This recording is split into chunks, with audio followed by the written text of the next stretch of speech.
Sehemu ya 14. Na kukaribisha katika sehemu nyingine ya simulizi na kwenda kwa jina la Baikoko.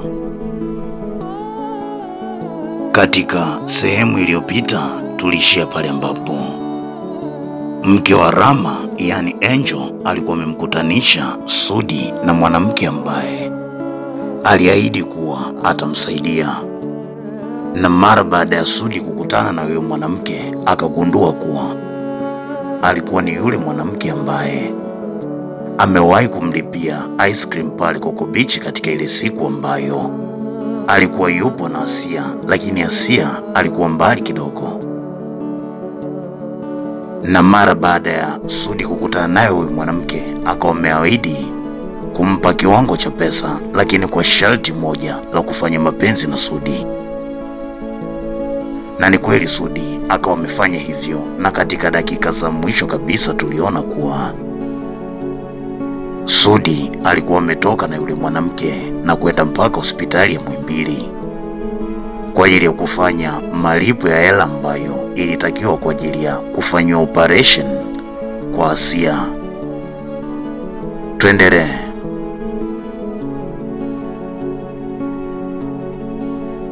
Walipofika na kupaki gari, yule mwanamke akamwambia au twende wote nikamwone tu mgonjwa. Sudi akajibu kuwa sawa, twende tu, haina shida. Wakashuka wote na kuanza kukatiza korido ya hospitali. Sudi alikuwa anatembea kwa spidi sana kuelekea kwanza kwenye ofisi ya daktari kwa ajili ya kufanya malipo. Jasho lilikuwa linamshuka kutokana na joto la daa.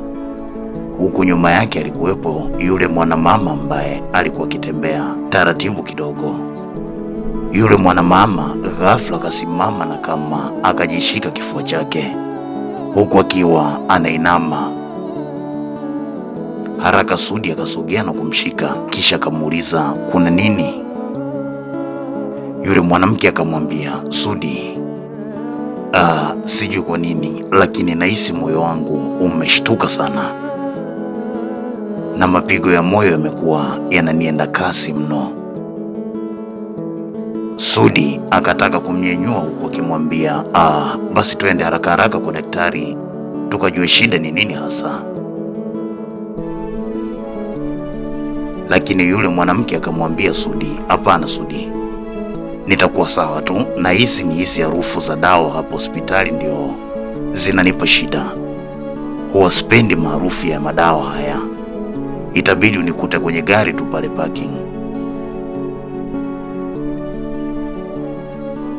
Sudi hakuwa na hiana, akamwambia sawa basi, ngoja nikupeleke alafu mimi nirudi. Akamsindikiza mpaka kwenye gari, kisha Sudi akarudi tena akiwa anakimbia. Sudi akafika kwenye ofisi ya daktari, na kabla hata ya salamu alikuwa na hema sana.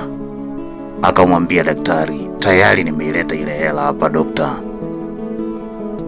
Hapa Sudi alikuwa akiongea huku akitaka kuitoa ile hela ndani ya bahasha ambamo mlikuwa na milioni 7 zote. Alikuwa hata hajazitenganisha pesa. Hizo zilipiwe hapa.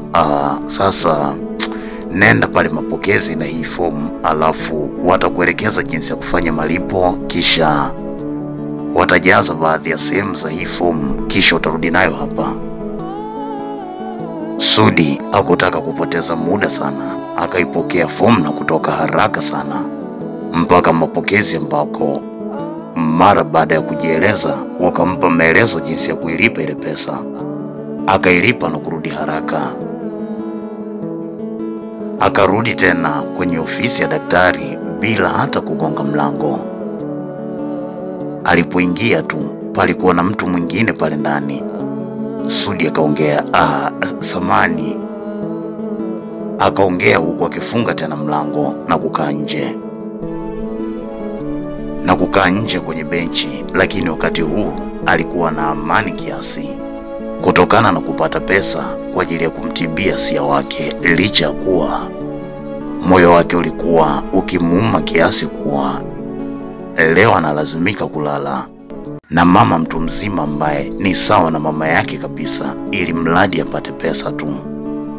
Alipoyawaza haya, machozi yakamshuka Sudi, na alipokuwa bado anapambana na machozi yake, mara ikaingia simu kutoka kwa Angel, mke wa Rama. Akaitazama na kufuta machozi yake, kisha akaipokea. Yes, hello. Upande wa pili, Angel akamsalimia Sudi na kumuuliza, mbona umekuwa kimya sana? Alafu vipi, umeonana na yule mwanamke? Sudi akaitikia, nimefanikiwa kuonana naye. Angel akamtupia swali lingine Sudi, mmefikia wapi kwani? Sudi akajibu, amenipa hela. Hivi ndio nafukuzia kulipa hapa? Labda tu niseme nashukuru sana Angel. Hapa Angel akakaa kimya kidogo na kumwambia Sudi, vipi, ameonana na Asia? Sudi akamjibu kuwa hapana, hajaonana naye, hivi nipo mwenyewe tu hapa. Aliongea Sudi na kumficha Angel kuwa yupo na yule mwanamama pale pale hospitali, lakini Angel bado akaendelea kuhoji maswali zaidi. Vipi lakini, umemwambia kama ambavyo nilikuwa nimekuelekeza umwambie? Hapa Sudi akaruka mada kidogo, akawa amechoka kuendelea kujadili hili. Akaamua kumaliza mada, akamwambia Angel, usijali, kila kitu kinaenda vizuri tu. Kinaenda vizuri kabisa. Nadhani kesho jioni nitakuja hapo nyumbani. Akamaliza kuongea Sudi, kisha wakaagana na kisha akawamekata simu. Na ndio muda huo huo yule mwanaume ambaye alikuwepo kwenye ofisi ya daktari akawakitoka. Akaingia Sudi na kukaribishwa kukaa.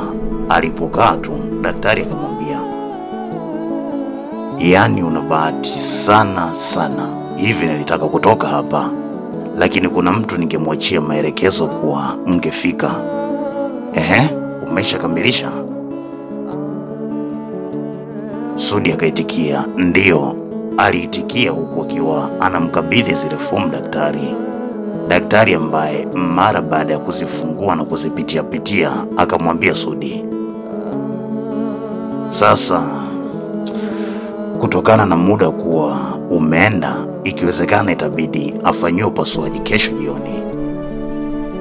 Kwa hiyo wewe natarajia ni kuone hapa kesho asubuhi ili usaini baadhi ya fomu, kama na ndugu zake kadhaa utakuja nao pia. Hilo linaweza likawa ni muhimu zaidi. Alafu kuna jambo moja hapa, akaongea daktari huku akinyosha mkono wake kufungua faili moja ambalo lilikuwepo pale mezani.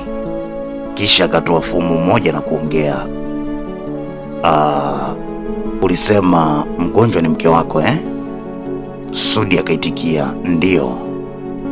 Daktari akaendelea, sasa katika wakati ambao tulikuwa tukimfanyia vipimo zaidi mgonjwa, tumefanikiwa kugundua kuwa mgonjwa ni mjamzito pia.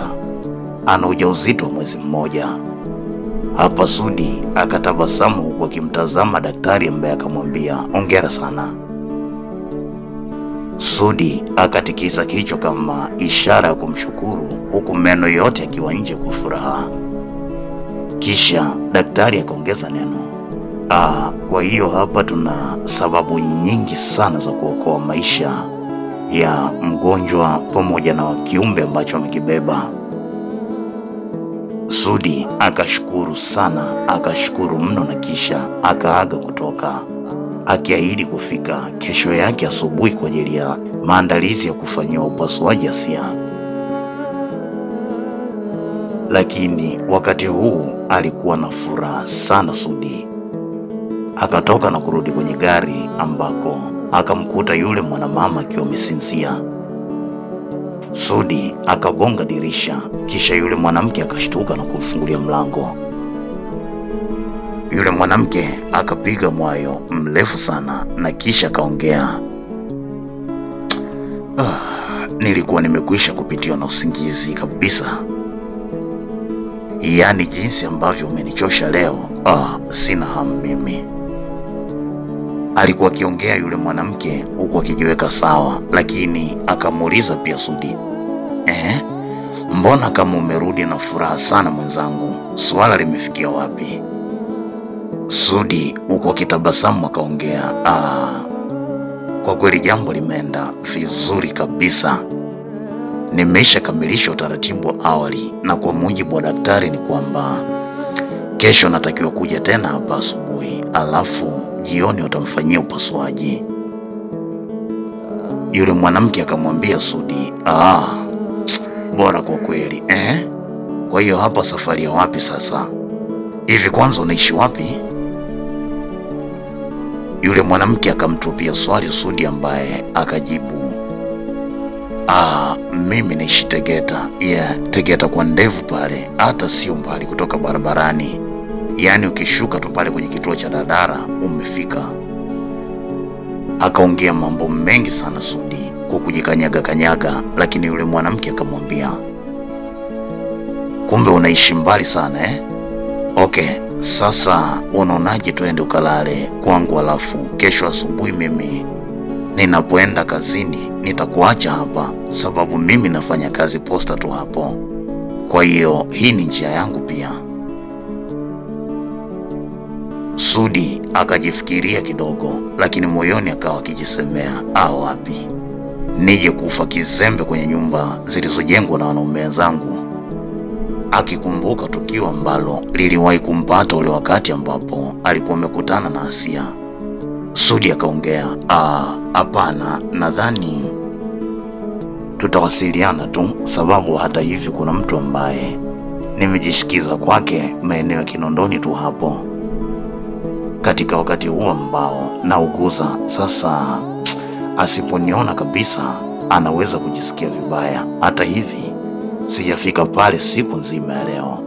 Isitoshe kuna vitu vipo pale ambavyo inabidi nije navyo kesho asubuhi hapa. Akalazimika kugoma Sudi kwa ajili ya usalama wake, lakini yule mwanamke akamwambia, okay, sawa, itabidi basi tunapotoka hapa ni kuache Kinondoni, alafu mimi nirudi Mikocheni. Sudi akakubali licha kuwa Kinondoni hakuwa na mtu yoyote yule anayemfahamu. Aliongea vile ni kama njia ya kukwepa tu kurudi kwenda kulala nyumbani kwa yule mwanamama. Walipokwisha kukubaliana yale, yule mwanamke akawasha gari tayari kwa safari. Wakageuza mpaka maeneo ya Faya, kisha wakaingia Jangwani mpaka Magomeni na kukunja barabara inayoelekea moja kwa moja mpaka Kinondoni. Ndani ya dakika chache sana wakawa wamefika maeneo ya Kinondoni Studio. Sudi akamwambia yule mwanamke, naomba niache hapa tu. Ni hapo nyuma tu sehemu yenyewe. Lakini yule mwanamke akamwambia Sudi, unaonaje nikusindikize mpaka hapo ambapo unaishi? Sudi akagoma kabisa, ukizingatia kuwa hakuwa na mwenyeji yoyote yule Kinondoni. Alikuwa haijui hata vizuri Kinondoni. Yule mwanamke akapaki gari pembeni na kumwambia, sawa basi, mimi nikuache hapa basi, sababu hutaki nipajue, lakini nikushukuru sana kwa sababu umeifanya siku yangu kuwa kubwa sana. Na nikuambie tu kitu kimoja, ni kwamba uwe huru kuniambia changamoto zako zozote zile. Wakati mwingine itabidi tukionana tuangalie na swala la biashara, tuangalie ni biashara gani ambayo unaweza kuifanya, alafu pia tuangalie itakuwa namna gani hasa. Lakini pia nikutoe wasiwasi tu, pale kwangu mimi naishi mwenyewe tu. Mume wangu amefariki ni kama miaka 2 iliyopita. Hivyo pale naishi ni mimi tu na mlinzi ambaye muda mwingi yupo pale kitini. Kwa hiyo hata wakati mwingine naweza kumpa maelezo hata mlinzi pale. akawa akikufahamu na ukawa unafunguya pale ndani, ukawa ukiingia tu pale bila kuwa na wasiwasi wowote ule. Sudi alikuwa akisikiliza huku akitikisa kichwa, kisha naye akaongea, asante sana, na mimi kubwa ambalo ninaweza kukushukuru ni kuokoa maisha ya mgonjwa wangu. Sijui kama usingekuwa wewe, hali ya mgonjwa wangu ingefikia wapi, au ningefanya namna gani kwa ajili ya kuhakikisha kuwa nakipata kile kiwango cha pesa. Kwa kweli swala hili lilikuwa linanichanganya kuliko kawaida, na imekuwa bahati nimeonana na wewe, angalau umenisaidia katika hili. Wakati huu Sudi aliogopa hata kusema maisha ya mke wangu, akaisha kusema mgonjwa wangu na kuendelea, nadhani mengine tutawasiliana tu. Tuendelee kuwasiliana zaidi. Wakaagana huku yule mwanamama akimpiga busu Sudi, kisha akampa shilingi 50,000. Sudi akashuka kwenye gari na yule mwanamama akawasha gari na kuondoka zake. Hapa Sudi akapiga mahesabu ya haraka haraka, akaona atafute gesti na alale hapo angalau kwa muda mfupi tu, kwani tayari ilikuwa ni saa 8 usiku na madakika. Sudi akatafuta gesti maeneo yale ya Kinondoni Studio, kisha akachukua chumba na kulala, mfukoni akiwa na zaidi ya milioni 3, milioni 2 ikiwa ni kutoka kwa huyu mwanamama mtu mzima ambaye ametoka kuachana naye, ambaye alikuwa amempa milioni 7, na milioni 1 ilikuwa ni kutoka kwa Angel, mke wa Rama. Ndiyo kwa mara ya kwanza Sudi alikuwa ameshika kiwango kikubwa hivi cha pesa kwenye maisha yake. Akajilaza kitandani akiwa ameziweka kifuani, huku akiwa na tabasamu tu, na alipowaza kuwa Asia ni mjamzito, wakati mwingine akawa akijichekea tu mwenyewe kwa sauti. Lakini pia kila alipokumbuka kuwa amelazimika kulala na wanawake ili apate tu hii pesa, akakosa amani kabisa. Akahisi ni kama alikuwa akijiuza pia. Sasa hapa nina tofauti gani na wanawake ambao wanasimama barabarani wanajiuza? Alipowaza haya, akajipiga kichwa chake kwa nguvu, kisha akazichukua hela na kuziweka ndani ya bahasha, kisha akaziweka kwenye mfuko wa suruali ambayo alikuwa ameivua na kuitundika, kisha kalala. Ilipotimia majira ya saa 1 asubuhi, Sudi akaamka na kujiandaa, kisha akakabidhi chumba na kuchukua bodaboda ambayo ilimpeleka moja kwa moja mpaka Muhimbili, ikiwa ni tayari saa 2 na madakika. Alipofika Sudi akaelekea kwanza kumtazama Asia wake. Asia alikuwa kwenye koma, alikuwa haongei, kula wala hata kunywa, hakuwa na ufahamu kabisa Asia. Sudi akapiga magoti pembeni ya Asia. Alipiga magoti kwa muda mrefu sana, huku akitokwa na machozi. Alikuwa anaumia mno kumuona Asia wake akiwa kwenye hali ile. Alikuwa anaumia sana. Sudi akatamka, Asia mke wangu, nitafanya lolote kuhakikisha unapona mke wangu. Najua hujui, lakini mke wangu Asia, umebeba mwanetu tumboni, utapona mke wangu. Mtoto wetu azaliwa akiwa salama. Alikuwa akiongea huku mkono wake mmoja akiwa ameuweka kwenye tumbo la Asia. Kila alipomtazama Asia usoni, moyo wake ukavunjika kabisa. Sudi akajikuta akizungumza maneno mengine magumu sana. Asia mke wangu, kuna mambo ambayo nimeyafanya, naomba unisamehe. Nimefanya haya ili kuhakikisha tu unapona.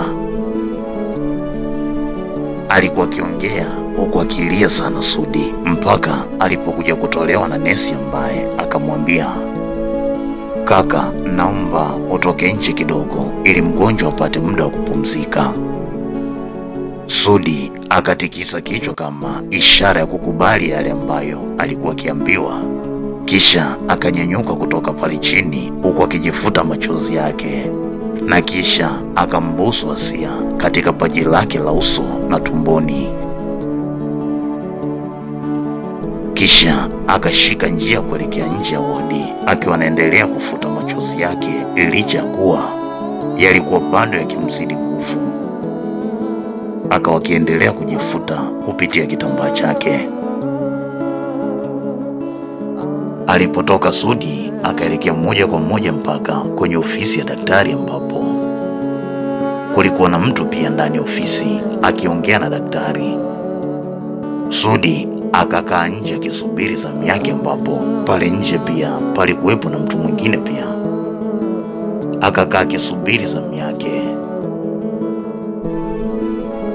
Walipokwisha kuingia wote na kutoka, ikawa ni zamu ya Sudi. Akaingia na kuonana na daktari, ambaye mara baada ya salamu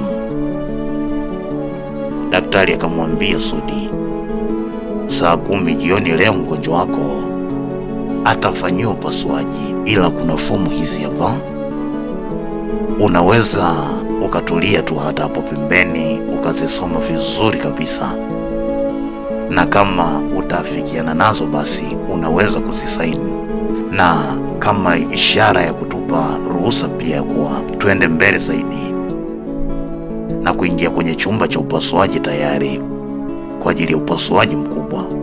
Naomba tu uzipitie vizuri kidogo, maana hili ambalo linaenda kufanyika ni upasuaji mkubwa sana, na kama kuna sehemu ambayo utahisi hujaielewa kabisa kwenye hiyo fomu, tafadhali niulize, nitakuelekeza. Sudi akazipokea fomu na kuzisoma, kisha akazisaini, huku akimwambia daktari kuwa njia pekee ya kuokoa maisha ya mke wangu ikiwa ni upasuaji, basi sina sababu ya kukataa zaidi ya kukubali tu. Akazisaini zote na kumrudisha daktari, ambaye akamwambia mgonjwa atakuwa sawa tu. Labda kubwa pia ambalo naweza kukusisitiza ni kwamba endelea kufanya dua tu kwa ajili yake, alafu kuna malipo pia hapa, nadhani unaweza kupitia kulipa pale dirishani. Ni kwa ajili ya huduma ambazo ameendelea kupatiwa mgonjwa kwa hizi siku ambazo aliendelea kuwepo pale hospitali Asia. Mpaka wakati huu Sudi alikuwa anadaiwa 3.5 nyingine zaidi, na bahati nzuri sana kwa wakati huu alikuwa na pesa ya kutosha mfukoni.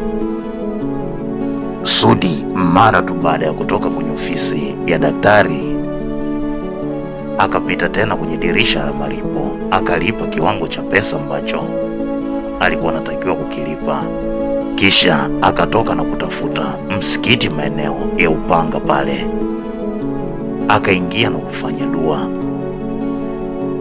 Lakini siku hii akaitumia siku yote akiwa msikitini, licha kuwa daktari alimhakikishia kuwa Asia atakuwa sawa, lakini bado moyo wake ulikuwa mzito mno. Alikuwa nawaza ikiwa litampata baya Asia, kwa kuzingatia kuwa hakuna ndugu Asia ambaye anamfahamu wala yeye binafsi kufahamika. Akawaza endapo baya litamfika Asia, basi yawezekana akawa kwenye matatizo mazito sana. Lakini pia alikuwa nawaza juu ya mtoto pia aliyopo tumboni mwa Asia. Siku hii akaamua kupiga simu pia nyumbani kwao Tanga na kuongea na mama yake, ambapo licha kumpa ugumu sana jinsi ya kumwelekeza mama yake, lakini akaamua kumsimulia kuhusu Asia na kumwomba mama yake pia amsaidie kufanya dua tu. Ilipotimia majira ya saa 9 kamili jioni, Sudi akatoka maeneo ya masjid na kurudi hospitalini pale Muhimbili. Ndiyo kwanza muda wa Asia kuingizwa katika chumba cha upasuaji ulikuwa umekaribia kabisa. Siku hii Sudi hakuweza hata kula kabisa. Alipofika hospitali, akaelekea moja kwa moja katika wodi ambayo alikuwa amelazwa Asia wake. Licha kukataliwa kuingia, lakini Sudi akakaa pembeni ya dirisha akichungulia. Alikaa hapo akiwa anamtazama Asia wake huku akiendelea kumwombea muda wote. Machozi yalikuwa yakimshuka Sudi. Akamtazama Asia mpaka ilipofika wakati Asia akafika na kuchukuliwa akiwa anasukumwa kwenye kitanda cha wagonjwa, na kisha akawa ameingizwa katika chumba cha upasuaji. Sudi akapiga magoti pale pale kwenye korido akilia sana, licha ya kuwa ni kijana jasiri sana, lakini hili alihisi ni gumu sana kwake kulipitia kwenye maisha yake.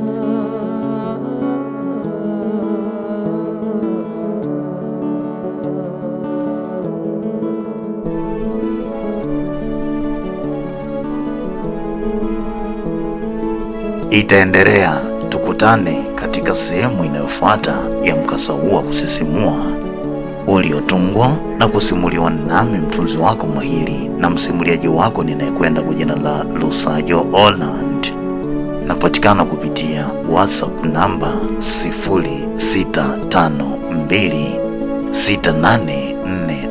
0652684407, lakini pia unaweza kunipata kupitia ukurasa wangu wa Instagram, natumia Holland_VFX, lakini pia unaweza kutupata kupitia ukurasa wetu wa Instagram unaokwenda kwa jina la Jabali Media. Ikiwa bado huja subscribe, ningependa kutumia nafasi hii kukukumbusha usisahau kusubscribe, kulike na kucomment pia. Asante kwa kuwa pamoja nasi kupitia Jabali Media. Tukutane katika sehemu inayofuata ya mkasa huu wa kusisimua. Asante.